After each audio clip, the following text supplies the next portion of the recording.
Okay, so welcome everyone to St. Andrew Lutheran Church here this evening. It's great to have people gathered here in the sanctuary as we gather for our normal Wednesday evening educational time. This week we have the privilege of talking about the Seeds of Support mission program in Haiti. And so we're so glad that we've got people present here in the sanctuary, but also for those of you who might be joining us online. You'll see at various times throughout our time together a phone number where you can text questions or comments. So I can monitor what you're texting on my telephone here. And so as they're inbound, it might take a 15, 20 seconds or so, but eventually it'll get to my phone and then I can blend it into what it is that we have planned here for our presentation this evening.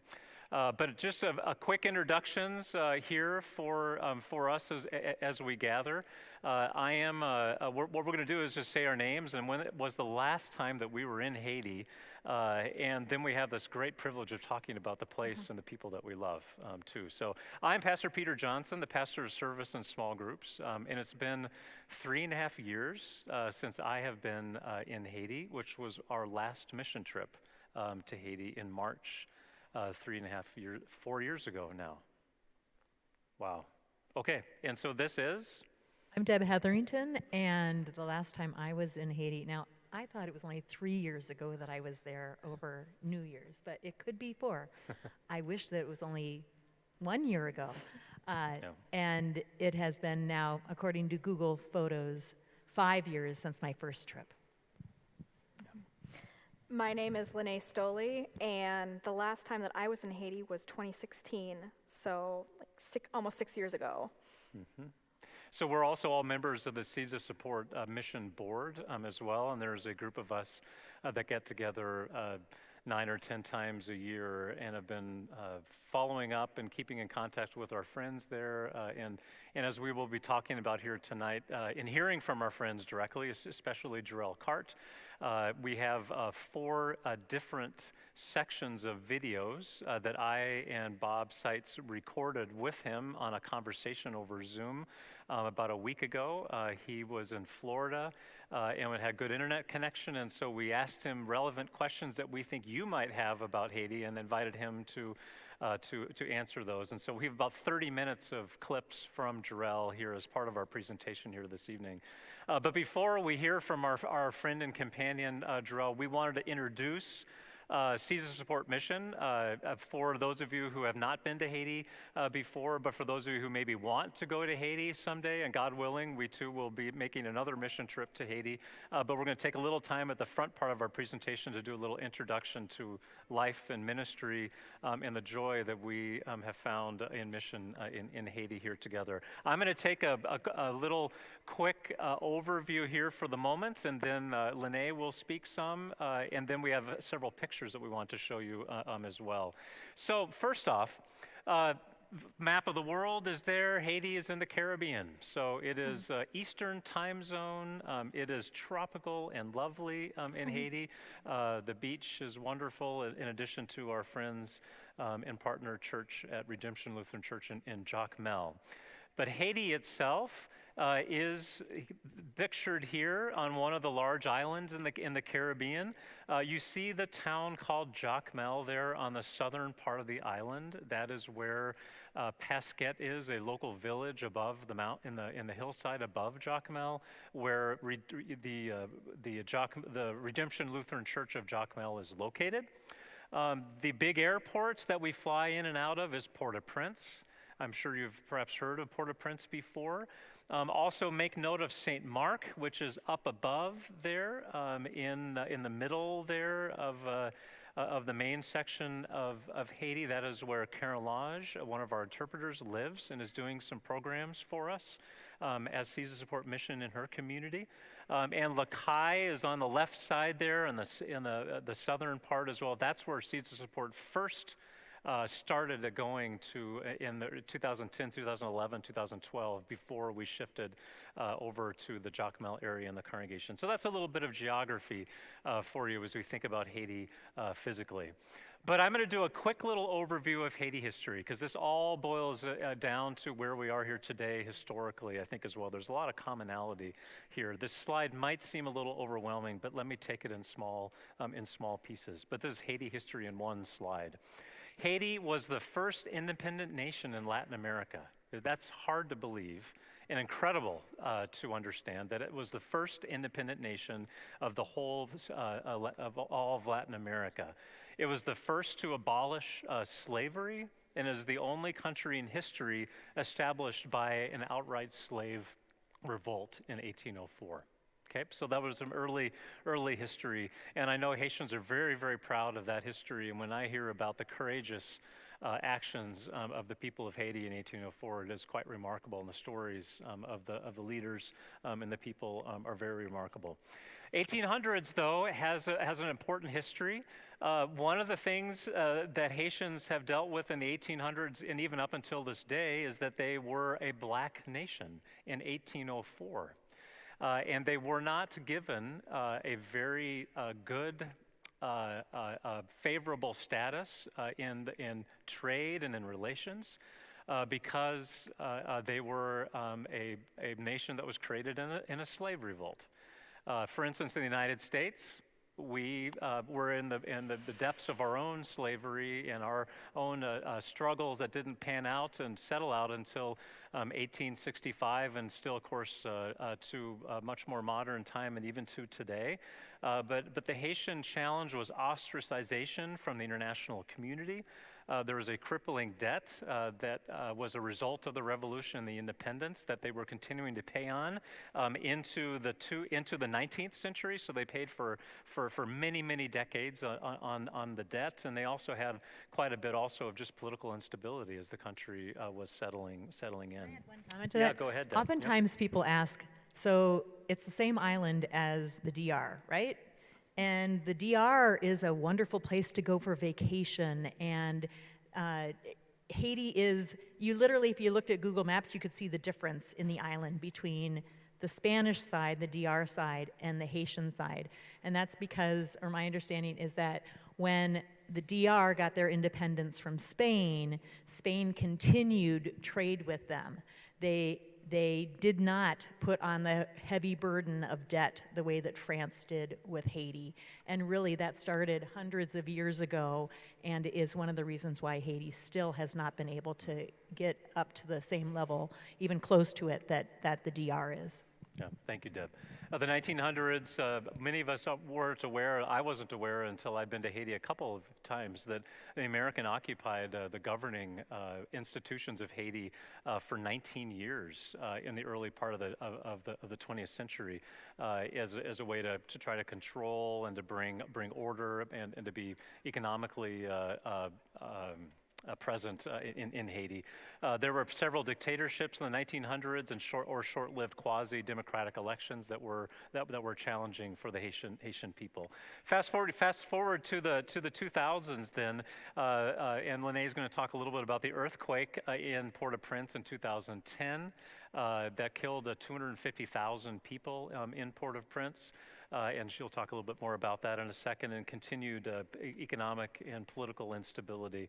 And then also, of course, as we know, some of the challenges that are part of the Haitian experience too, with the ongoing pandemic circumstances that we've been living with here, economic uncertainty and inflation, the assassination of the president in June, and some gangs and kidnappings that have happened this past fall.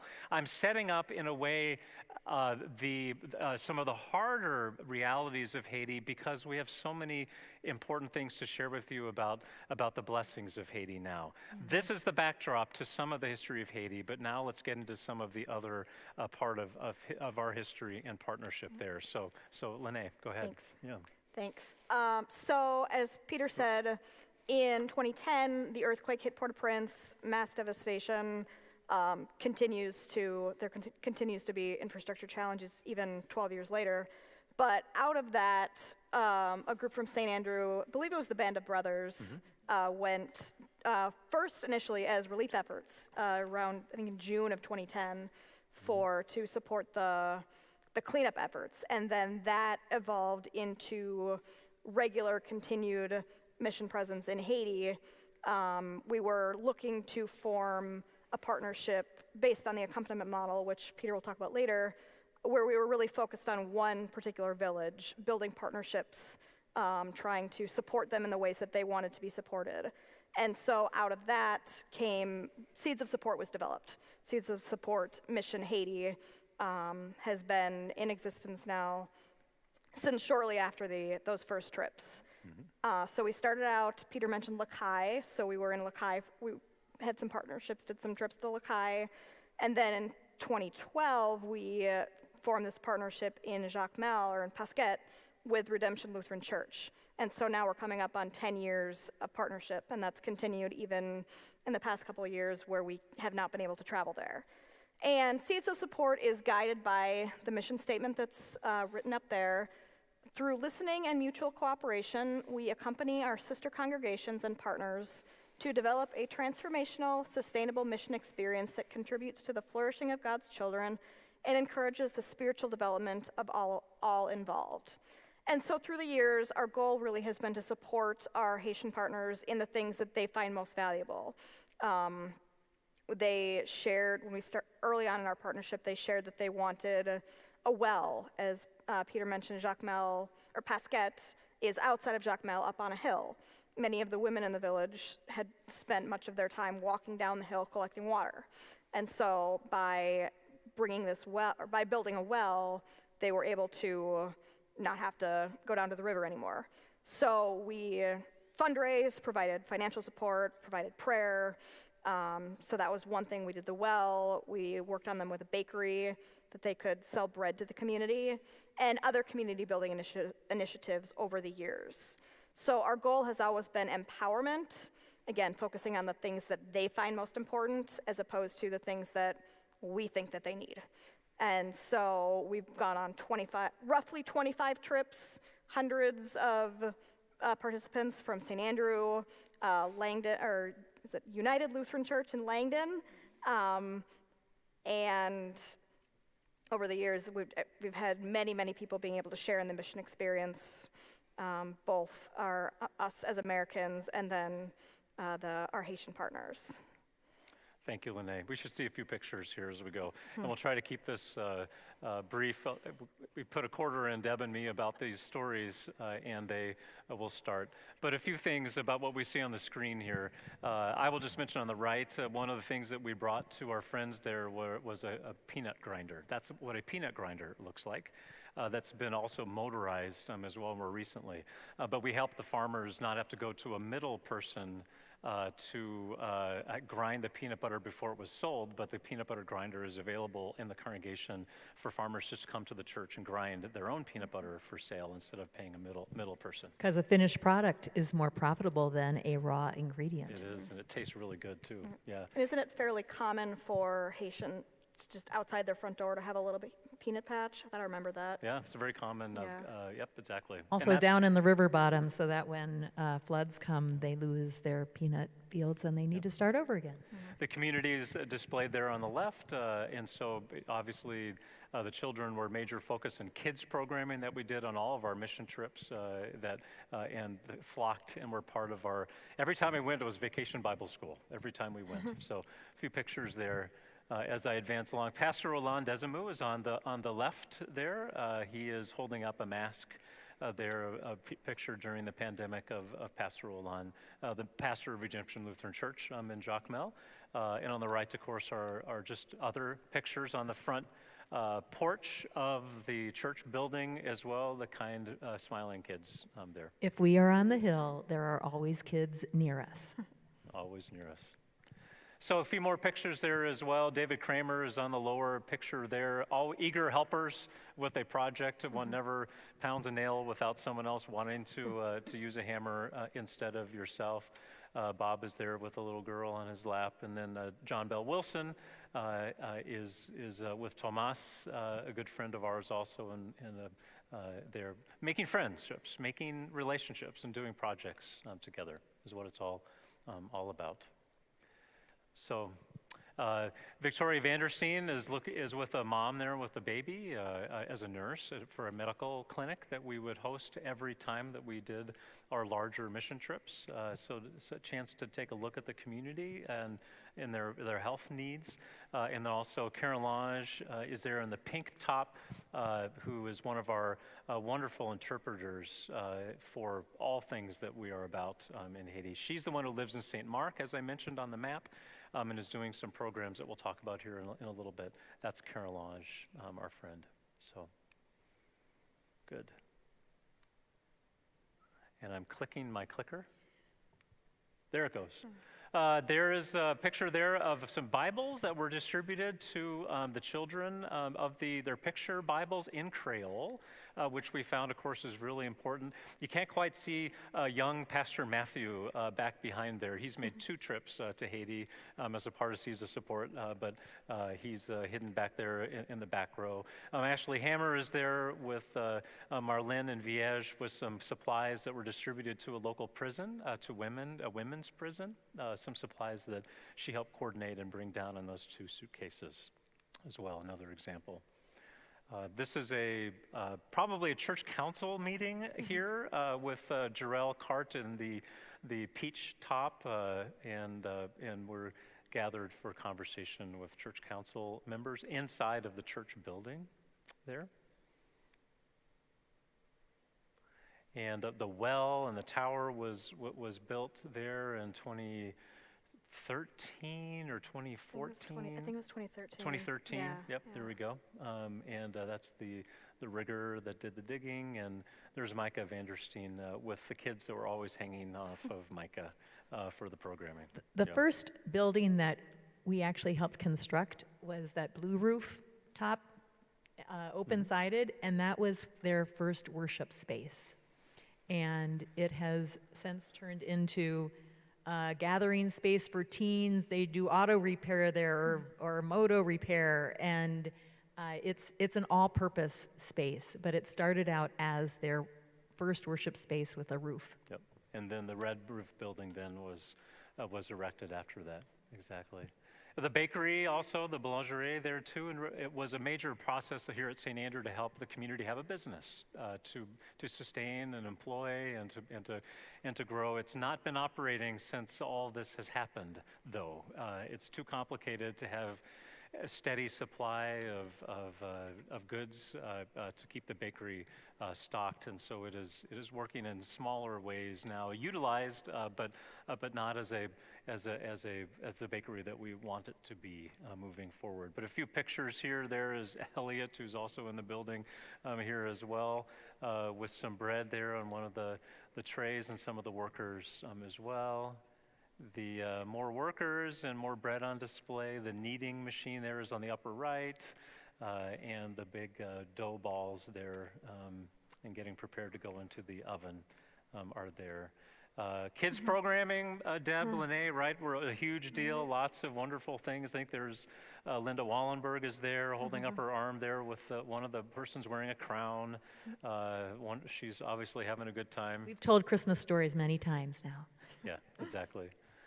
This is a picture inside the church as well, with the lights that are on there that are powered by the solar panels as well, that allow for the building to be usable at night. So when things get dark there, they get really dark. But in this case, we're lit. We're having a meeting in the foreground there, but there's a class going on for Ideas Technology in the back right corner, a local congregationally sponsored educational program that teaches computers, sewing, hair cutting, and things like that. And back on the left side, what is that again, Deb, on the left? Those are the sewing machines. The sewing machines are there on the left. Yeah, that's right. Okay, right. So that's the inside of the church building.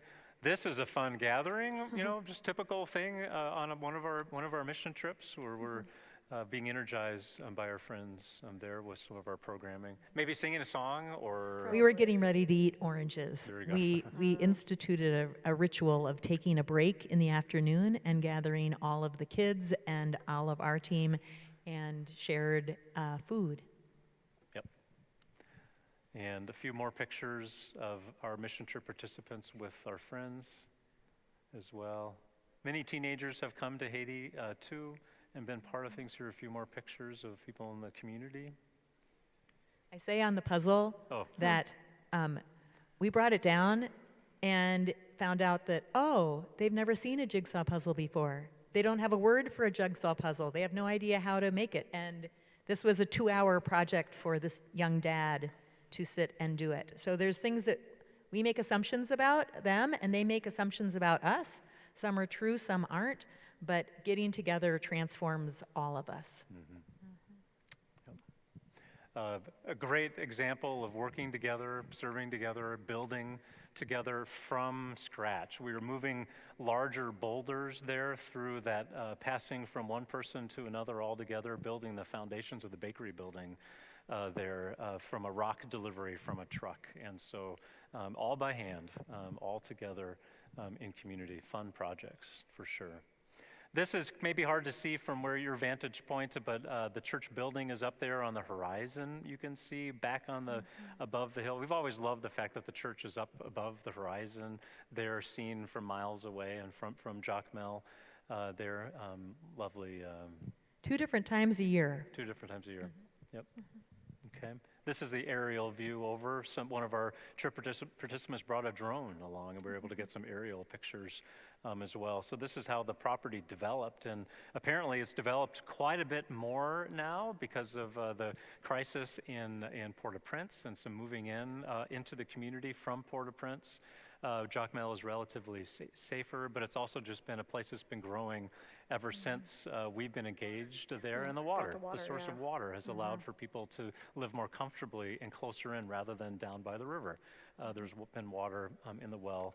That's just at the bottom of the screen there is where the water well is for the community. And a couple pictures of groups gathering and bonding together. Pretty great experience for sure. Okay, so Linnae. So, I mean, really, just as you can see, there's many challenges in Haiti. That is very clear. And yet, but as you can see by these pictures, there's still joy. Like, whenever we've been down there, our friends are joyful and welcoming and faith-filled. And there's this sense that God is working through this partnership. And I think we on the Seeds of Support Board have always found that a very powerful feeling. The kids, they're full of laughter and hugs and smiles. The adults are welcoming with food and just with their time, and they always welcome us with open arms. And so, we may offer up some financial support. We offer our presence and our labor when we go down there, but we get so much in return. And I'm sure anybody who has gone, whether once or multiple times, can think of an example of that they have experienced from that. So should we jump to the video clip? Yeah, let's show the This is video. just one example of the friendship and the joy that we have experienced during our trips. Jazzy, Jazzy, Kimun Kizamin, Jazzy says Amin, Kimun Kizamin, Jazzy, Jazzy, Kimun Kizamin, Jazzy says Amin, Sobe, Kimun Kisobe, Jazzy, Jazzy, Kimun Kisobe, Jazzy says what's king?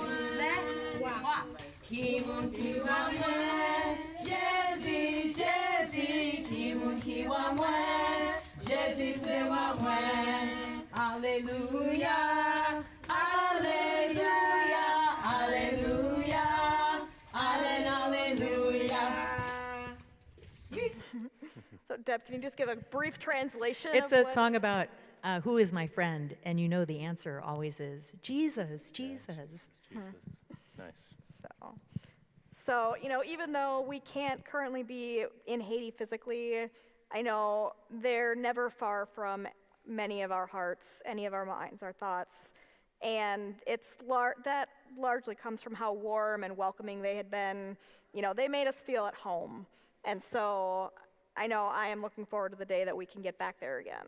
And I'm sure I'm not alone in that sense. Amen. Absolutely. Well, we will hope that day will come. But it's good to hear also from our friend Jorel Carte, too. As I mentioned a couple weeks ago, we filmed a video over Zoom with him and excerpt out several important questions that we all have on our minds. Hopefully they're ones that you came here as we think about where Haiti is right now and where it's going. And best, of course, not to hear it only from us, but also from our friends there who are the people who need to speak for themselves. So this first video that you're going to see here, and I think I'll invite us all, Deb and Linnae, let's sit in the front row, actually. It's a little easier to hear when the video is playing on the screens. Jorel's welcome. What's the impact of the pandemic and the social political life in Haiti today? And some more comments on what are the social conditions that he and his family are living with. Let's listen to Jorel.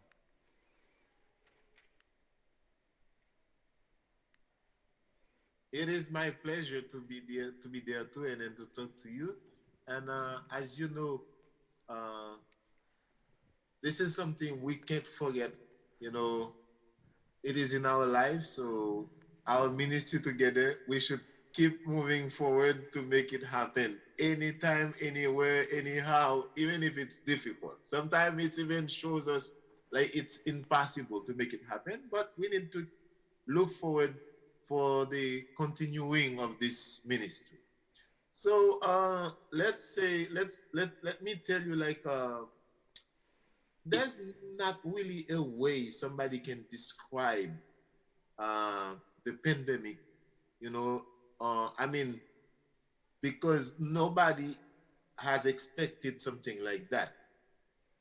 If we talk it the pre-pandemic, nobody would imagine there would be a time life would be that so difficult. But even this physical pandemic, let's say world pandemic, but we used to have a pandemic in Haiti. I call it pandemic myself. The political is a pandemic on ourselves. The political is a pandemic. Okay. Yeah. Yes. So to tell you, like, I'm just going to use that to show you what is it like for people in Haiti, and it's like personal, but you will see what I'm trying to say. I don't count myself among the poorest one. So, that means I know the poorest people. I know the life they have. If for me, life was miserable during that pandemic, I don't have to tell you for the people that is poorer than me, how hard it was for them.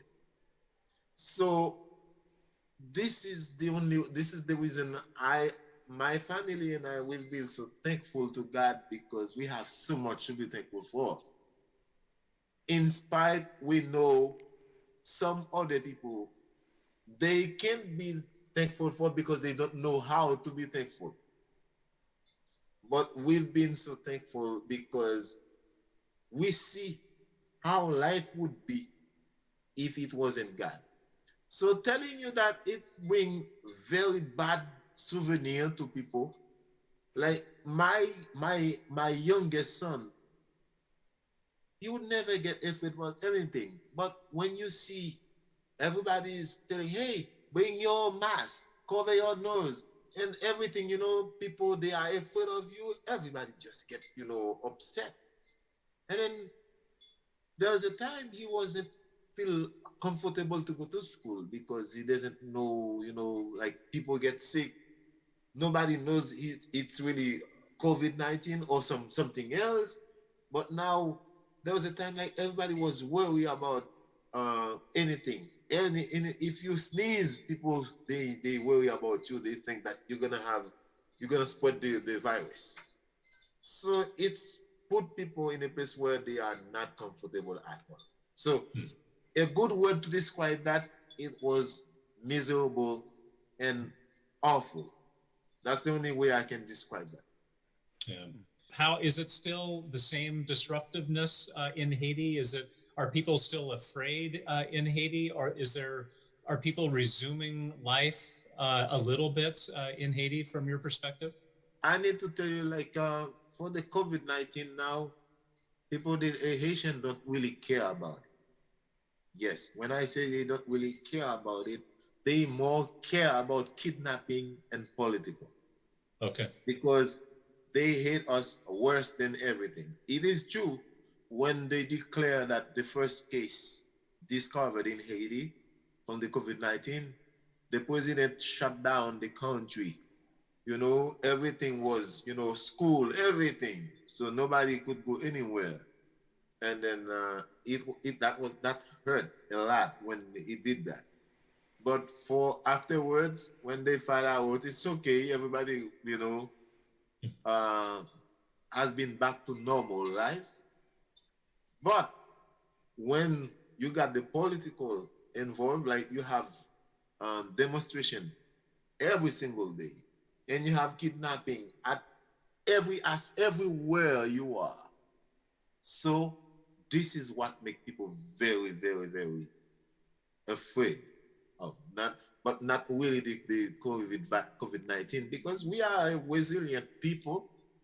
We always believe that, out of whenever we don't see, there will be a light anyway. Somewhere there was a light. When we don't see the light, there was a light somewhere. We know it's somewhere. We just can't go just straight and grab it, but we know there's a light somewhere. That's the way we believe it. And what can we do? As Christian, we know no one, because he's worried, you can't add even 1 cubic, in the top of your life. So what can we do? If we have to die, we're gonna die. But we believe that our God is there for us. So if that's his will, yes. If it is not his will, not all of us. Some of us might die, but we will still make a living. That's the way we believe it. That's the way Haitians make the living in Haiti. We talked a little bit more. He was eager to talk more about the pandemic and the neighborhood concerns, that his family and his kids around the gangs and the kidnapping. So essentially the questions were, what does it mean for you and your family to deal with the ongoing economic uncertainty, the gangs and the kidnappings? And then we got a little bit more localized then in our conversation about Jacmel, and specifically about life in the community where Pasquette is located. All it brings to us is frustration. We get so frustrated because we never went through something like that. Let me tell you, we went through, since I've been married with my wife, we went to February 2004. I went myself because I haven't married her yet. 1994, when we have big trouble in the country, when Aristide was president, was sent to exile. And then we went to, like, from democracy to dictatorship, when we have, like, all armed people were not illegal armed people on the country. It was still okay. But when you get kidnapping, something you used to see when you're watching a movie, and then the movie is not true, it's just made up to make you believe something, what happened. But in Haiti, it wasn't a movie. It's for real. And they kidnap you. You must find US dollar. And you don't have it. The amount of the money they ask you for ransom, even if you spend, you've been collecting your whole life, where are you gonna get $1 million US dollars? So when they kidnapped the American missionaries, some of my friends, they were calling me because they wanted to know if this is one of my group that I used to.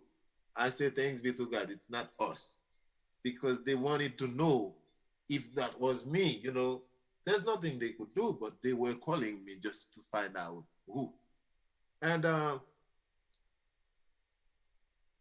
that was very discouraging, because I said, maybe Seeds of Support would never make a trip to Haiti anymore since they kidnapped American missionaries, because this is really, I mean, that's way beyond what we would expect. You know, we know the gangs, they could hurt me, they could hurt some like Haitian people, like the richest people in the country, but not the American missionaries. We would never think something like that. But it happened. I don't know. For some reason, they have been released. But I did know on my side, our government paid the money. They have requested 1 million per person. That would be 17 million US dollars for the 17 missionaries that was kidnapped. Yeah. So I know in political has never been clean. It's always dirty. So I know everything can be possible to make it happen. But for me, that creates more frustration because I don't see where my country is going to change for good. I don't see a good feature in that, because there shouldn't be something like that mentioned in Haiti, the word of kidnapping. Because when I grew up, we used to be a country where everybody knows everyone. If I go somewhere, I mention my father's name, I am protected because they know my father. You know, I just say my family's name, they say, oh, okay, I will know you. Even if they haven't seen me before, they never seen me before. But just because I mentioned my parents' name, I am very protected. But now, no matter who you know, the government, that's when you get kidnapped because there's somebody working for the government. People with the money. That's what they do. So for us as parents, Pastor Peter, that's not easy at all. Especially when you go out, you don't even know if you're gonna make it home. And the worst thing, they started to do that recently in the house. Last Saturday, somebody get kidnapped in her house. It's not outside, in her house. So, church, even at the church, they entered the church to kidnap people. I sent a video to Mr. Bob showing how they start the worship service, and then a gangs enter the church, kidnap the pastor and the worshipers too. So it's not something we used to. We never heard something like that before. And even I would say even in Afghanistan or Pakistan, wherever we have so many war or people like rebels or South Africa, I don't think they do something like that. Enter to the church, kidnap people. Yeah. How about our friends in Jacmel too?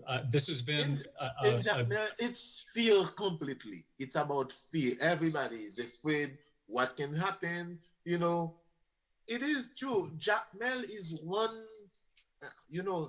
It's you only have, let's say, 3 access, but the most easiest one is the driving access.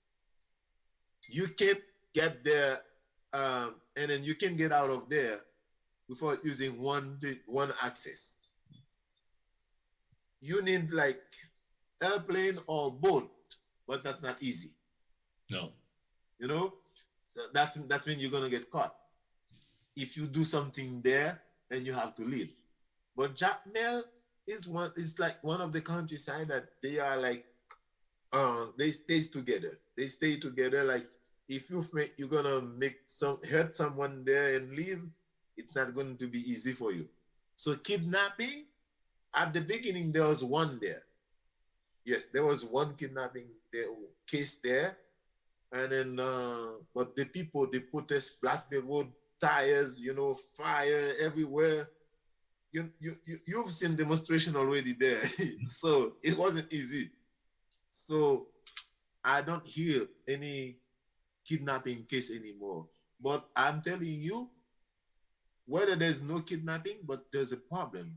The economy was really bad there for people who lives there, and they can't get what they need. twice, on everything was so high because they can't get them through Martissan because everything has to go through Martissan before they go to Jacmel.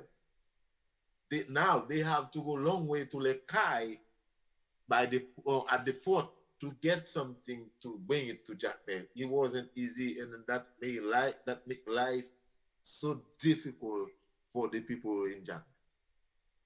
Let me get going. Okay.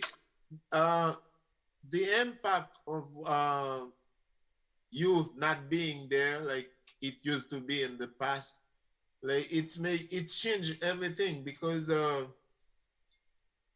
myself, since I've been doing like that type of work for a long time ago, I know it's always the best when you have mission trip going down there. Then the more they get to know about Haiti, the more when they go back, they tell other people what's going on, and then you have more people involved.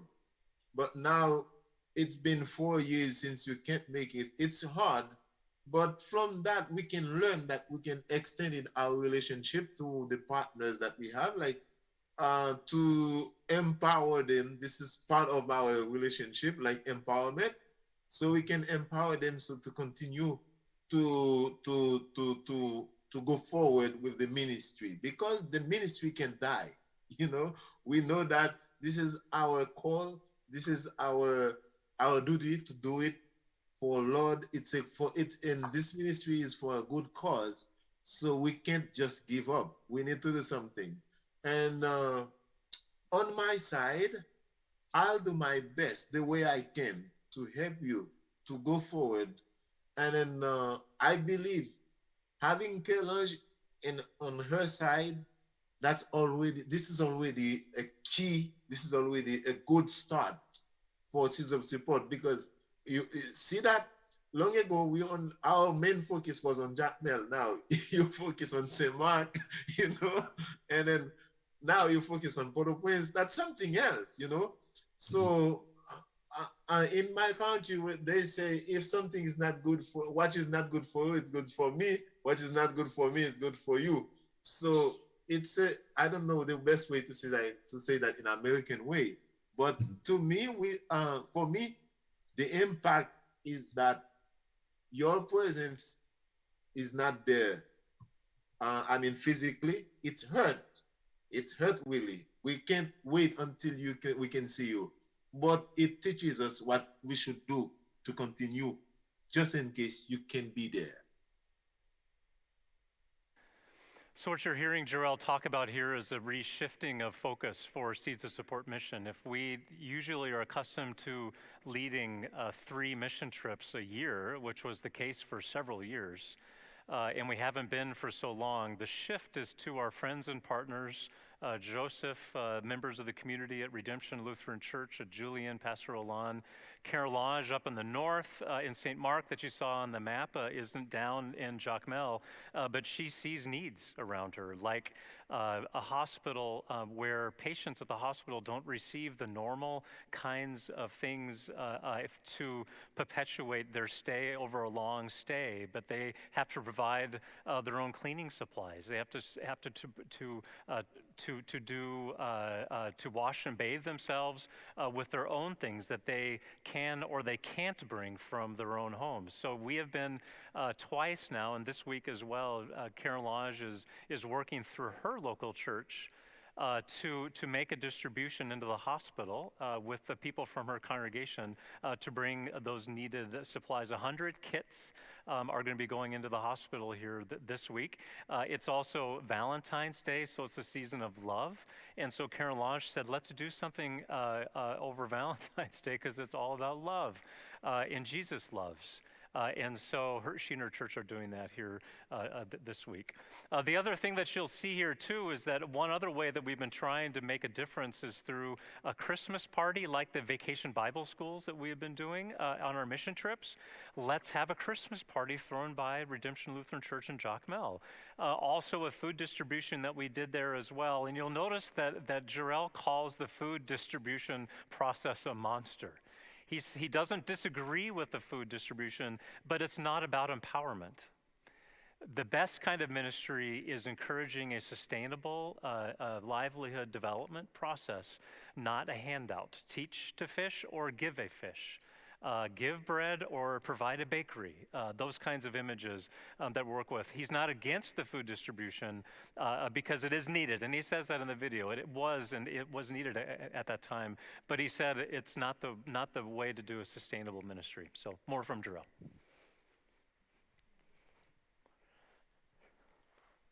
Oh yes, I can.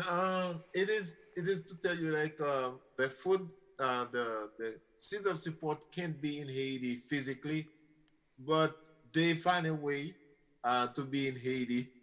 You know, we have a saying in Haiti: the parent doesn't go to the war, but he sends one of his, skin to go to be in the war. So this is Haitian, proverb. So it is to say you are not there physically, but we saw by fund you were there. So I told Mr. Bob about the Christmas event and the food distribution. The Christmas event is not going to be a monster, but the food distribution, yes, it would be a monster. I'm going to make the difference.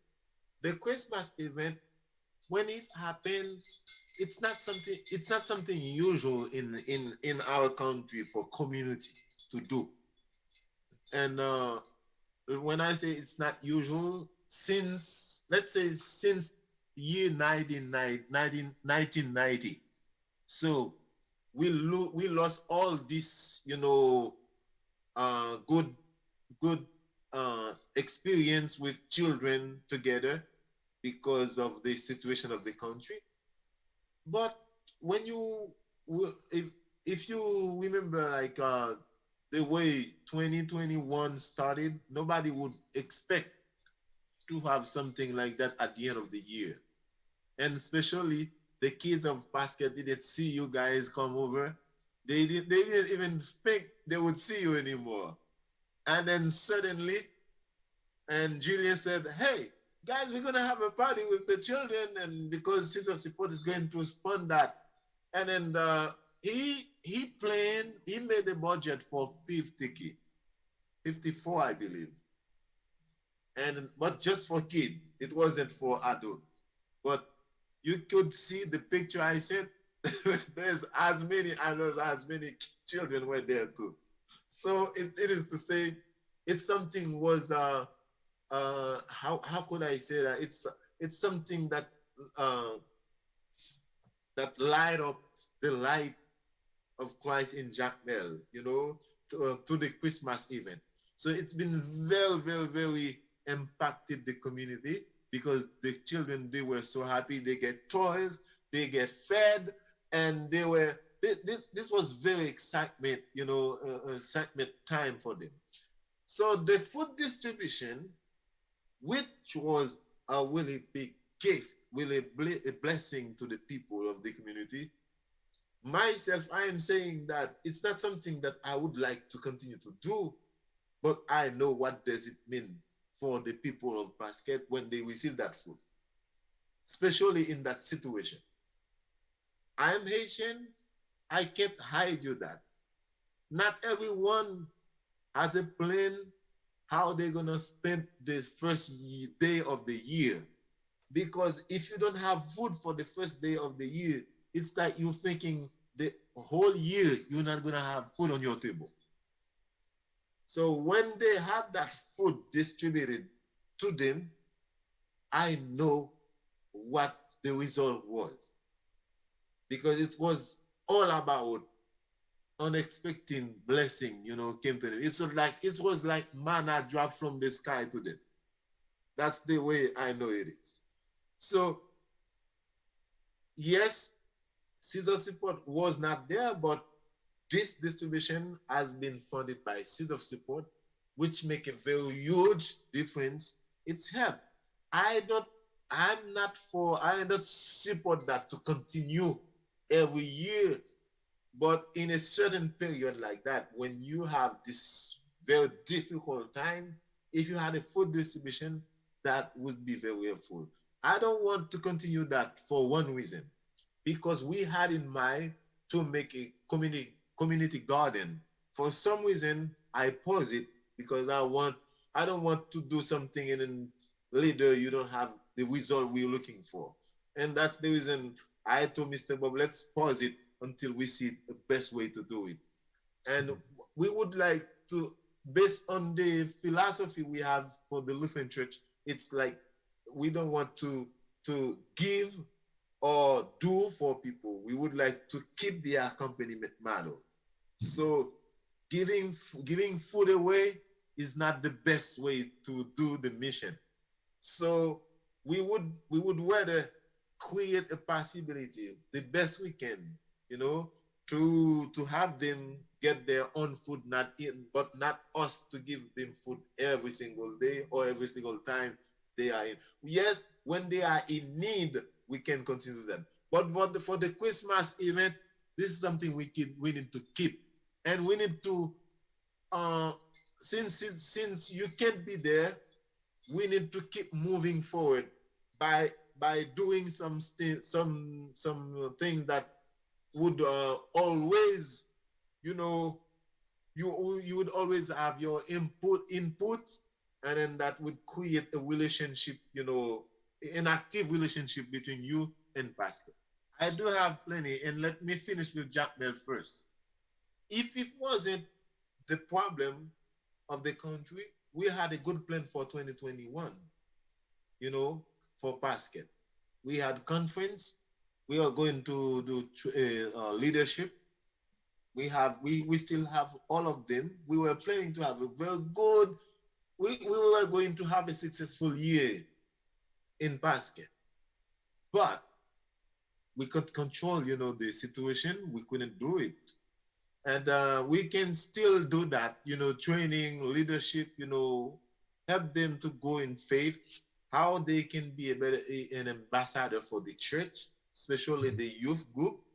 We can still do like the medical group. We can still do something like that in Haiti, even if in basket, even if you are not there. And we can, with Julian helps, it will be very helpful. And I can give credit on whatever Julian is doing. He likes the community, really. He does it really for the community. So I would say we can still do that.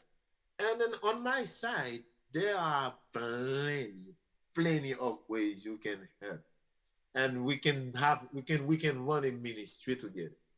Plenty. First of all, I want to introduce you to my church. My church, we call it indigenous mission, because we provide for our own people what we need to be done. If we have a partner, that would be a blessing, but we don't have any partner for now. So what we do, you won't have to do everything for us. And it is to you not do everything, but let me tell you, if we have like 50%, if we, let's say, for example, we're gonna make a project for 50 good, we almost have 35 goods in resources. Let's say like this year, we have a plan. We have, the church is being built completely. And then we still have to do windows, benches. We have paint the church, and we have because we just put tile. We don't pay for that. We have people in the church. We have a group of people. We know how to do almost everything. We don't pay for that. All we have to do is provide food and the materials. We make a group, and then we make a team, we get it done. And we have 7 other churches, not only Port-au-Prince, but in the countryside. When we go there, we call it mission. We go there, we make evangelization, and then we build. So and I can show you that through pictures and video, what we do when we go somewhere. We have a group, evangelists. They are all over talking about Jesus, But we have another group stay right in the place working, building, you know. That's the way we do it. And we have another group, they are only there to cook. Big part of food, you know, that's what we do. We feed people, we pray, we dance, we build. That's the way we do it. So it's something I would love. You know, just because we had a focus in Jacmel, I didn't want to like interrupt that. But this is something I was going to ask you soon or later to say, would you like to see what we do when we do missions? So even two of you would be enough to see what we do. So there are plenty ways to help us. And it won't be difficult because of me there, and I am part of the church council. So it will be way easier because I know the way Caesar support works already. And that's the reason you see it's easy with Kerlange. It's because Kerlange know how you work. Mm-hmm. You know? And which is way different when you go somewhere, they don't know how you work. They don't know what to expect. What is your expectations? So now it's really difficult for you to make success. But when you know when somebody knows what is your expectation, what you want to do, why you want to do it, and it's easier to go that way. Yes, for us, plenty. Either Port-au-Prince, either Jacmel, either any other part of the countryside. Even Lakai, we have church there. And then a much briefer video here about doing mission work in Port-au-Prince. He talks about being tricky, challenging, immense, but then a couple of final questions there. When can we come back to Haiti?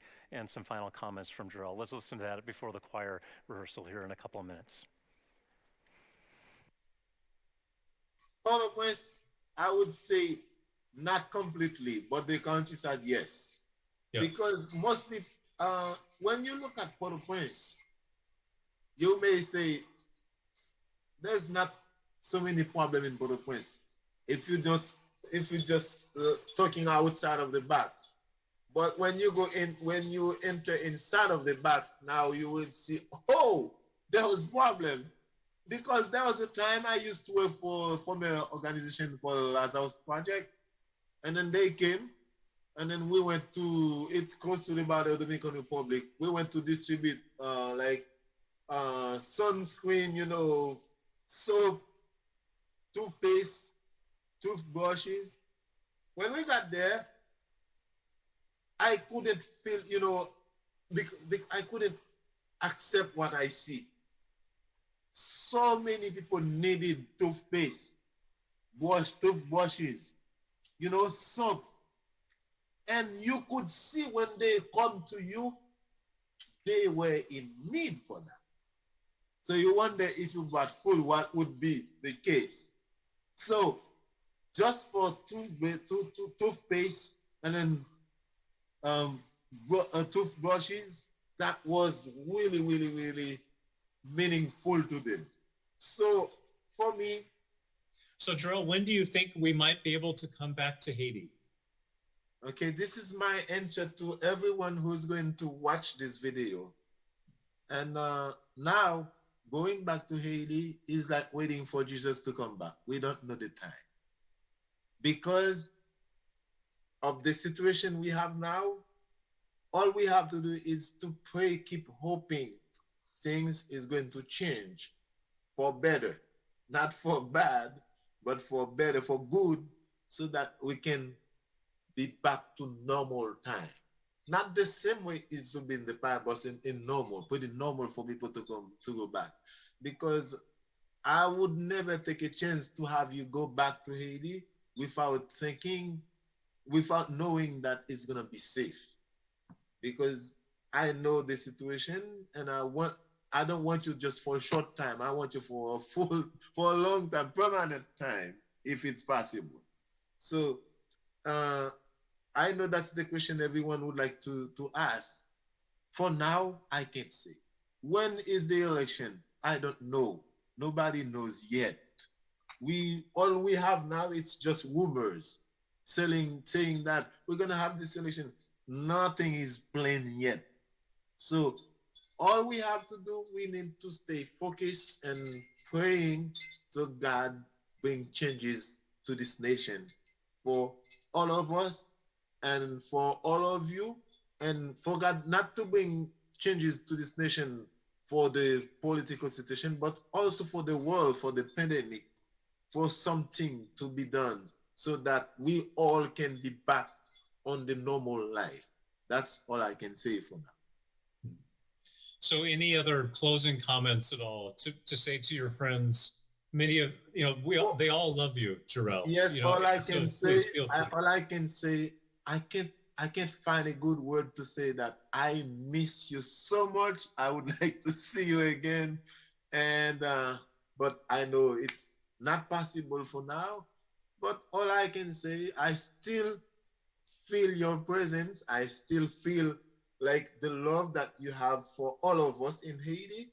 And I will continue to pray God so he can make it possible for us to see one another again, not just for a short time, but for a long time. And I would say, be still, because our God is alive. So our God can make a way when there seems to be no way. So he works in a way we cannot see. He will make a way.